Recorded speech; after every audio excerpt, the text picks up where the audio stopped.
देखो second unit जो है वो आप लोगों के परावर्तन और अपवर्तन के ऊपर है। यूनिट नंबर सेकंड जो है वो क्या है, विद्युत चुंबकीय तरंगों के विद्युत चुंबकीय तरंगों के परावर्तन व अपवर्तन पर लिखेंगे। ये आपको ध्यान रखना है। मतलब अब इसमें परावर्तन और अपवर्तन से क्या मतलब है आपको, ये परावर्तन और अपवर्तन तो सीधी सी बात है, जानते हो कि अगर कोई भी वेव है वो किसी भी माध्यम के ऊपर इंसिडेंट होती है और वहां से वो क्या हो जाती है, वापिस उसी माध्यम के अंदर क्या कर लेती है, गमन कर जाती है।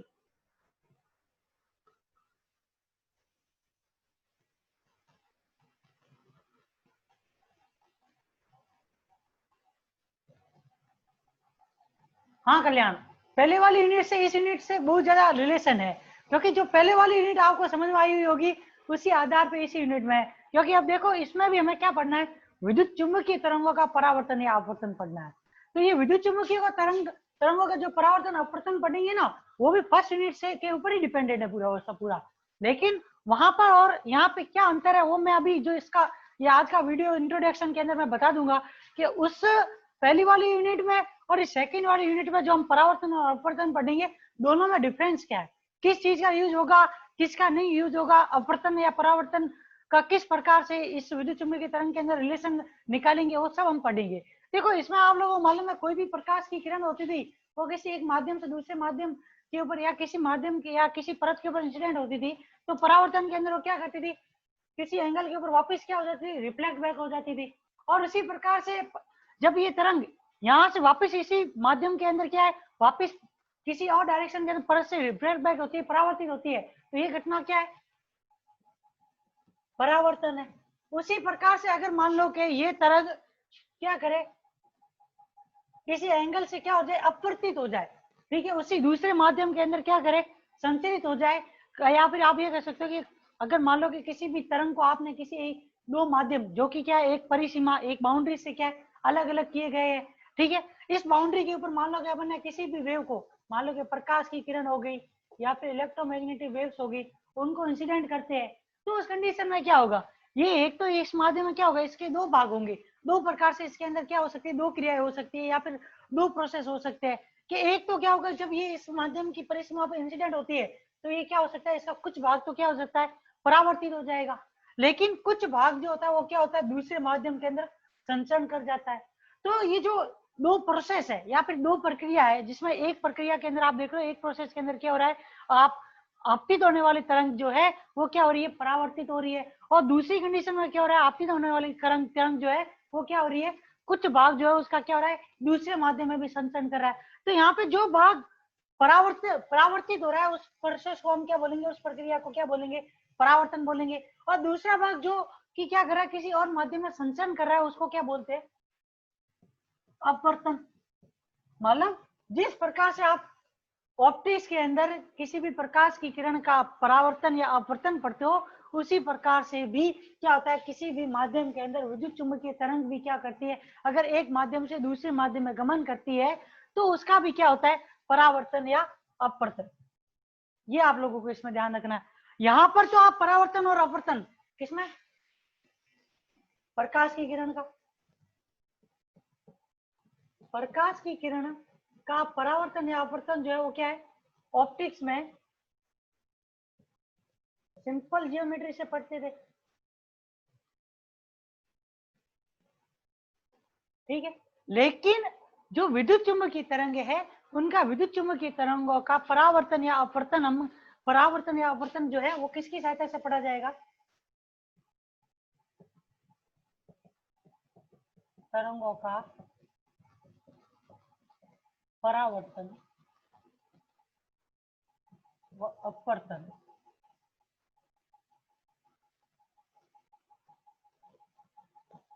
को मैक्सवेल समीकरण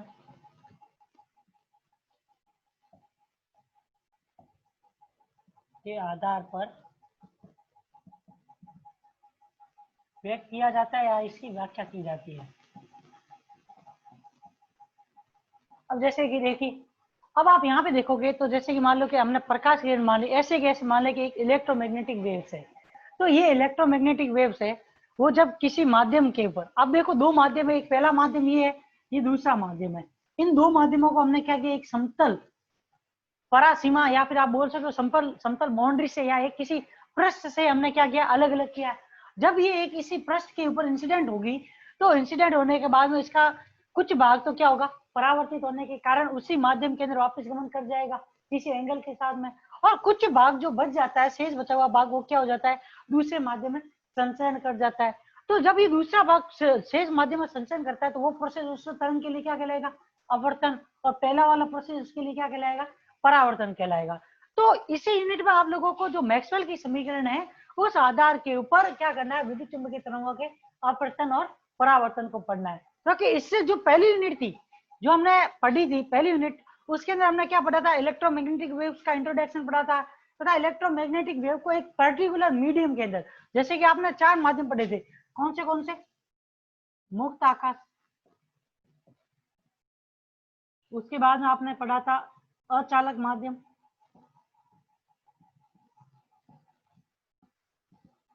तीसरा आपने चालक माध्यम, और आपने लास्ट में जो पढ़ा था वो प्लाज्मा मीडियम।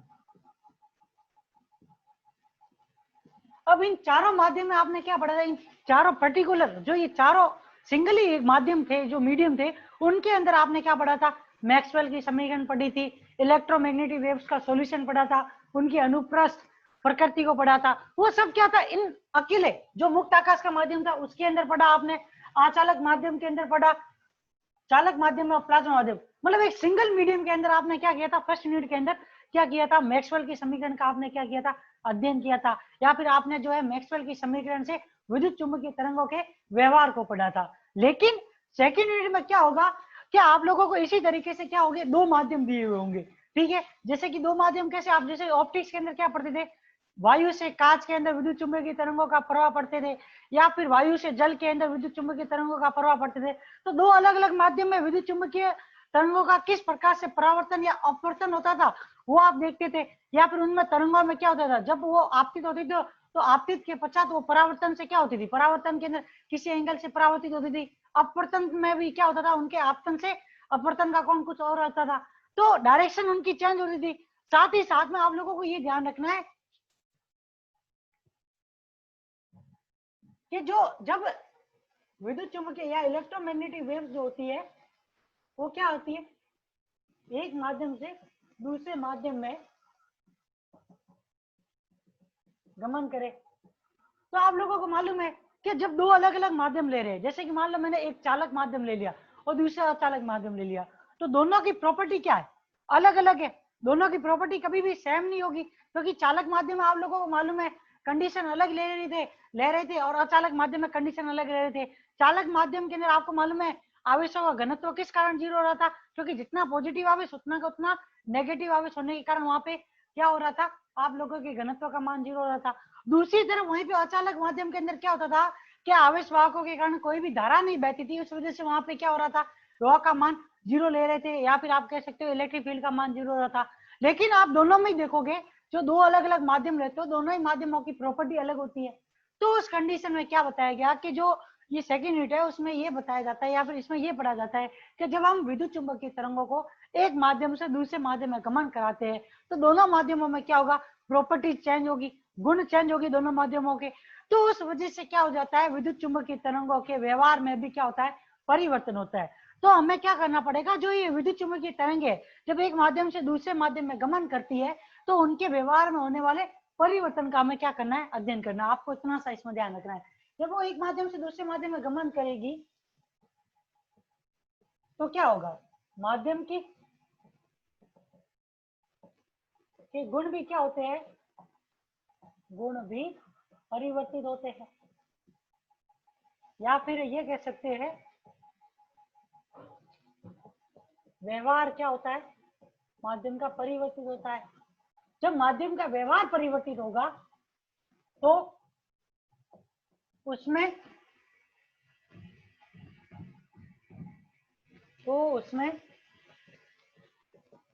गमन करने वाली वाली विद्युत चुंबकीय तरंगों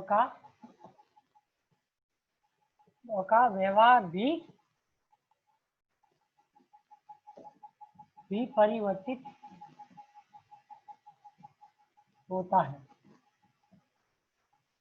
बस अब ये व्यवहार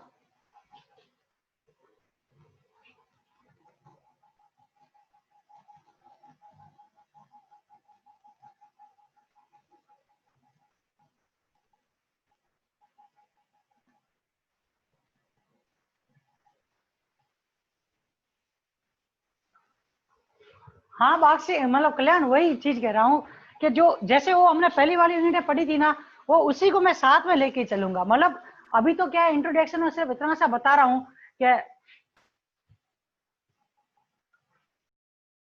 तो इतना ध्यान रखना है कि जब एक माध्यम से दूसरे माध्यम में गमन करेगी तो जरूरी नहीं है कि हमेशा मीडियम सेम रहे, कि मतलब ऊपर वाला माध्यम भी चालक हो और नीचे वाला भी चालक हो, ऊपर वाला अचालक हो और नीचे वाला भी अचालक हो, ऐसा जरूरी नहीं है। क्योंकि दो समान माध्यम भी हो सकते हैं, परंतु दो असमान माध्यम की कंडीशन में क्या होगा कि विद्युत चुंबकीय तरंग में परिवर्तन किस प्रकार से हो रहा है या फिर उसका व्यवहार किस प्रकार से बदल रहा है, वो हमें इस यूनिट में पढ़ना है। साथ ही साथ आप लोगों को ये ध्यान रखना है कि यहाँ पे जो ये हम मैक्सवेल की समीकरण का उपयोग करते हैं, किसका उपयोग करें? मैक्सवेल की समीकरण का। यहाँ पे ये मैक्सवेल की समीकरण का उपयोग इसलिए किया जाता है क्योंकि आपको मालूम है जब मैक्सवेल की समीकरण का उपयोग करते हैं तो उस कंडीशन में हमें क्या मिलती है, इलेक्ट्रोमैग्नेटिक वेव जो है वो क्या मिलती है, टाइम के रेस्पेक्ट में या फिर पोजीशन के रेस्पेक्ट में। क्योंकि आप लोग मालूम है कि जो ई वेक्टर था पुस्तक में आर टी के रूप में आप लिखते थे, क्या थे, ई नॉट वेक्टर एक्सपोनेंशियल के vector dot are vector iota minus के ओमेगा टी, इस रूप में लिखते थे। तो अब देखिए कि इस यूनिट में जो ये मैक्सवेल की समीकरण है उसका उपयोग इसलिए करते हैं क्योंकि हमें क्या करना होता है कि जैसे ही एक तरंग ऊपर से नीचे की तरफ एक माध्यम से दूसरे माध्यम में गमन करेगी तो आपतित होने वाली तरंग जो होगा उसके आयाम और उसके बाद में पारगमित या फिर परावर्तित होने वाले तरंग के आयाम या फिर आप ये कह सकते हो उनके इस आयाम या कला में कुछ ना कुछ परिवर्तन होगा। क्योंकि आप देखोगे तो आयाम क्या है, ई नॉट, और इसके अंदर कला किससे प्रदर्शित की जाती है, के वेक्टर आर वेक्टर माइनस के ओमेगा टी। तो यहाँ पे क्या होगा, जब ये यहाँ से गमन कर रही है तो जरूरी नहीं है कि यहाँ पे इसका मान ई नोट है आपतन के मतलब आपतित होने पर, और उसके बाद परावर्तन या अवर्तन के पश्चात भी यहाँ इसका मान ई नोट के बराबर है, ये जरूरी नहीं है। मतलब इसका आयाम एम्पलीट्यूड चेंज हो सकता है। दूसरा, इसका इंसिडेंट एंगल या ये जो कला कौन है, ये थीटा, इसका मान यहाँ पर भी थीटा हो, ये जरूरी नहीं है। तो ये जो एंगल या फिर ये कह सकते हो फेज या फिर एम्पलीट्यूड जो है वो परिवर्तित होता है, तो उस कंडीशन में जो ये आपतित तरंग है, और दूसरी कौन सी है, अपवर्तित, या फिर कौन सी तरंग होगी, परावर्तित तरंग। ठीक है, तो आप अपवर्तित या परावर्तित तरंग जो होगी उसका भी एम्पलीट्यूड में या फिर क्या होगा, फेज के अंदर क्या हो सकता है, कुछ ना कुछ परिवर्तन होगा। तो इस ई नॉट का मान यहाँ पर और दूसरे माध्यम में किस प्रकार से बदल रहा है, उनके बीच में अगर हमें रिलेशन प्रदर्शित करना है तो उसके लिए हमें किसका उपयोग करना पड़ेगा, मैक्सवेल की समीकरण का उपयोग करना पड़ेगा। इतना आपको इसके अंदर ध्यान रखना है। तो यहाँ पे मैं ये लिख देता हूँ कि मैक्सवेल की समीकरण का उपयोग क्यों करते हैं। मैक्सवेल की समीकरण का उपयोग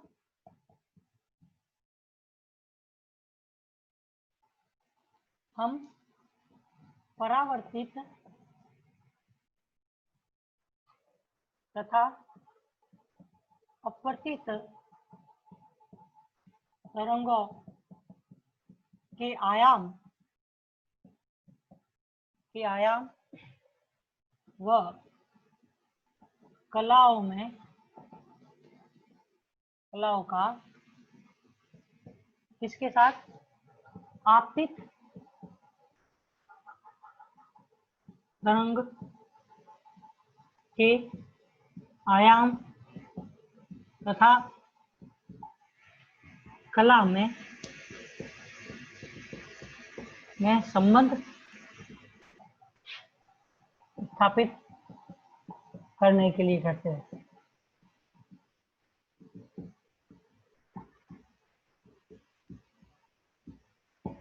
ठीक है ना। तो इतना सा ध्यान रखना है कि जब भी कोई भी किरण है, विद्युत चुंबकीय तरंग है, वो आपतित होगी या इंसिडेंट होगी किसी मीडियम की परिसीमा के ऊपर, तो जब उसका इलेक्ट्रो उस समय पर उसका एम्पलीट्यूड है या फिर उस समय पे जो उसका फेज है वो किसी माध्यम से परावर्तित होने या अपवर्तित होने पे हमेशा समान रहे, ऐसा जरूरी नहीं है। तो उस कंडीशन में जो आपतित होने वाली तरंग है उसके एम्पलीट्यूड आयाम में तथा उसके किसके ऊपर कला, जिस एंगल या फिर उसका जो फेज है, उन दोनों के बीच में जो वो दो चीजें होती है उनका सॉरी उनका अपवर्तित या फिर परावर्तित होने वाली तरंग के कला या फिर आयाम में जो रिलेशन शो किया जाता है या संबंध स्थापित किया जाता है वो किसकी सहायता से किया जाएगा? मैक्सवेल की समीकरण की सहायता से स्थापित किया जाएगा।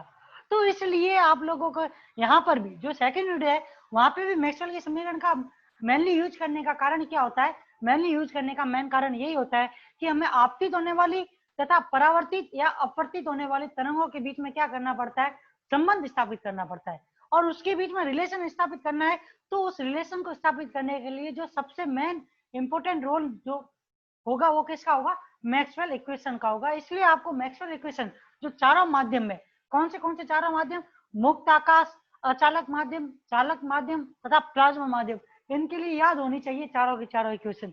या फिर आप लोगों को इतना ध्यान रहना चाहिए कि जो मैक्सवेल इक्वेशन हम पढ़ते हैं वो किस तरीके से पढ़ते हैं? Del vector dot E vector बराबर क्या पढ़ते हैं?